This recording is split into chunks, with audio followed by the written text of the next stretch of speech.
안녕하십니까, 박성호입니다. 2018년 12월 25일 크리스마스 날 중국 쓰촨성 어메이산 기슭의 한 허름한 식당에서 전 중공군 공군 상장 류야저우가 친구와 함께 단촐하게 식사를 하는 장면입니다. 그런 영상에서 오늘이 성탄절이라면서 자축도 합니다. 나이키 티셔츠를 입고 있는 류야저우 전 상장은 하드웨어가 떨어질수록 소프트웨어는 훌륭하다면서 허름해 보이는 이 식당이 맛은 기가 막히다고 덕담합니다. 중공에서는 성탄절을 양인의 절이라고 해서 퇴출 운동을 벌이고 있습니다. 대신 모택동의 생일인 12월 26일을 기억합니다. 중공의 전 고위장성이 나이키 티셔츠를 입고 성탄절을 자축할 정도면 상당히 깨어있는 사람입니다. 그런데 이 류야저우가 12월 15일 갑자기 체포돼 실종됐습니다. 류야저우는 전 국가주석 리시엔옌의 사유로 미 스탠포드대 방문학자를 지낸 인사입니다. 그리고 인민해방군 전 공군 상장이면서 국방대학의 정치위원입니다. 국방대학은 중공군의 전략사상을 마련하는 군의 최고 싱크탱크입니다. 특히 타이완 관련 군사전략에 있어서 류야저우는 아주 비중이 있는 인물입니다. 류야저우의 친동생 류야웨이는 미국 카터 센터 연구원으로 미국의 중국 문제 전문가입니다. 그런데 두 형제가 모두 체포됐습니다. 류야웨이는 광저우의 자택에 있다가 잡혀가는데 풀려나긴 한 것으로 알려졌습니다.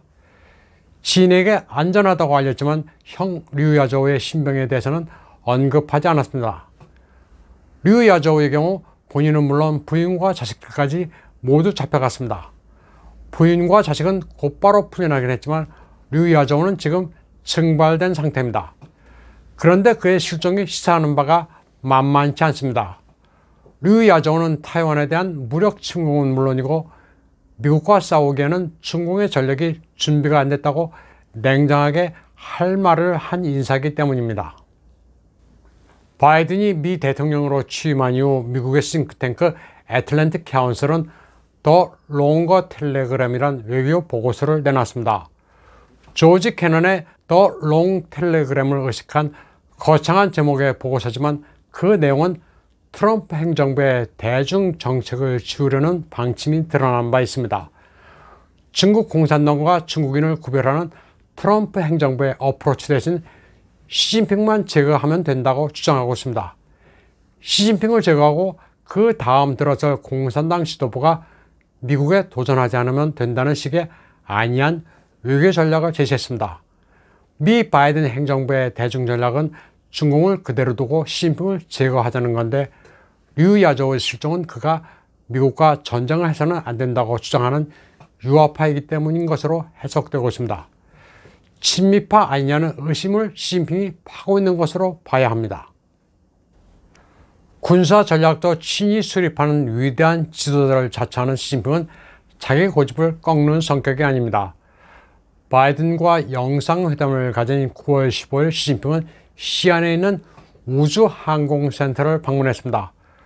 정찰 위성 종자호가 타이완 남부를 날아가면서 주요 시설물을 감시할 수 있는 능력을 과시하는 장소에 나타났습니다.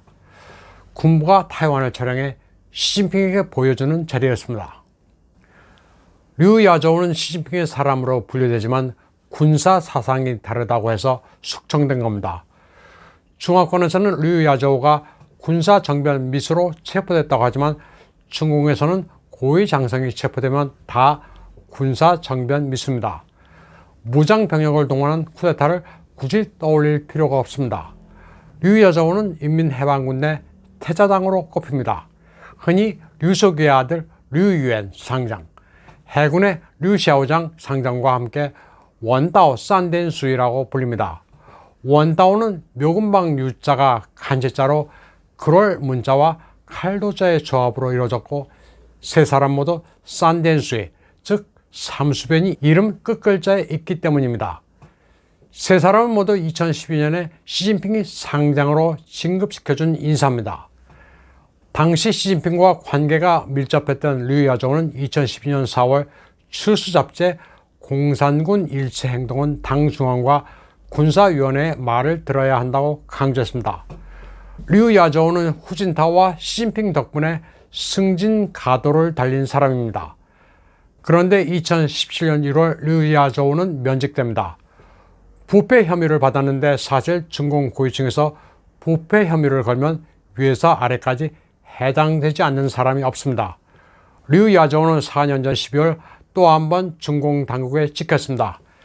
친미파로 인식되고 있는 것은 중공 당국이 성탄절을 금하고 있다는 방침을 어기고 황산 기슭의 한 레스토랑에서 크리스마스 트리를 놓고 성탄절을 보낸 것으로 알려졌습니다. 류 야저우는 현실파라 미국을 긍정적으로 본 인물입니다. 미국의 정신을 찬양했고 미국이 세계에서 가장 강한 군대와 선진적인 과학기술을 보유한 나라로 봤습니다. 또 미국의 민주정을 긍정적으로 봤다고 하니 중공 당국으로서는 비록 시진핑이 승진시켰지만 눈의 가시로 떠올랐습니다. 또 타이완에 대한 입장도 중공으로서는 불쾌했을 수 있습니다. 그는 2004년 근문 전역 검토라는 책에서 타이완을 무력으로 점령하면 간단하다고 논하는 이들을 반박했습니다. 그는 시대가 변해 근문과 타이완은 다르다. 타이완은 타이완 자신뿐 아니라 서방도 지켜주고 있다. 그러면서 상륙작전의 필수적인 병력과 무기 수송 문제에 의문을 제기했습니다. 과학기술의 발달로 중공군의 움직임을 다 보고 있을 텐데 방법이 있느냐고 물었습니다. 그는 타이완의 군사 대비 태세도 분석했습니다. 동부 산간 지역에 터널을 뚫어 만든 타이완 공군 기지가 있는 데다 예비역 병력이 200만에 달한다고 말했습니다. 류 야저우는 타이완 상륙작전을 극히 부정적으로 평가했습니다. 공산군이 대량의 무기 장비를 타이완 해안에 투입하기가 현실적으로 무리여서 일단 상륙하더라도 지속적인 후속 지원이 없으면 포위당해 섬멸될 수 있다고 평가했습니다. 류 야저우는 또 타이완 유사시 미군이 개입하지 못할 거란 요행 심리를 버려야 한다고도 말했습니다. 한편 장저민 상하이방 계열의 도웨왕은 12월 23일 소련 만국 30년의 즈음 정치 계승과 소련 해체란 문장을 게재했습니다. 이 글은 장저민식이 중국사회과학원 정책연구소 부소장 방링의 인터뷰였습니다. 방링은 보실라이가 충칭에서 벌였던 장홍, 다헤이, 공산당 사상 찬양과 부패 척결 운동을 지지했던 인사입니다. 그는 중국 공산당이 하지 말아야 할 여러 가지를 언급했습니다. 다당이 번갈아 가면서 집권하는 것, 지도 사상 다원화, 삼권 분립과 양언제, 연방제와 사유제는 절대 하지 말아야 한다고 말했습니다. 언뜻 들으면 현재 시진핑이 추구하는 바와 맞아떨어집니다. 하지만 느닷없이 고르바초프가 정치적 담금질과 정치 기초가 부족하다는 단점이 있었다고 설명했습니다. 이 부분은 고르바초프의 예를 들어 시진핑을 연상시키려는 것으로 보입니다. 방링은 고르바초프의 신사유가 개혁의 창끝을 공산당에 겨누는데 이는 오류였다고 지적했습니다. 소련의 사상적 혼란을 야기했다고 설명했습니다.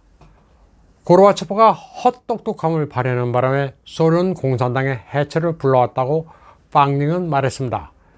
그리고 소련 공산당원들은 고르바초프가 소련 공산당과 소련의 역사 전체를 부정했기 때문에 수수방관했다고 설명했습니다. 또 고르바초프가 전임 서기장을 부정하는 식으로 정통성을 얻으려 했지만 스스로도 망해 소련의 해체를 불러왔다고 강조했습니다.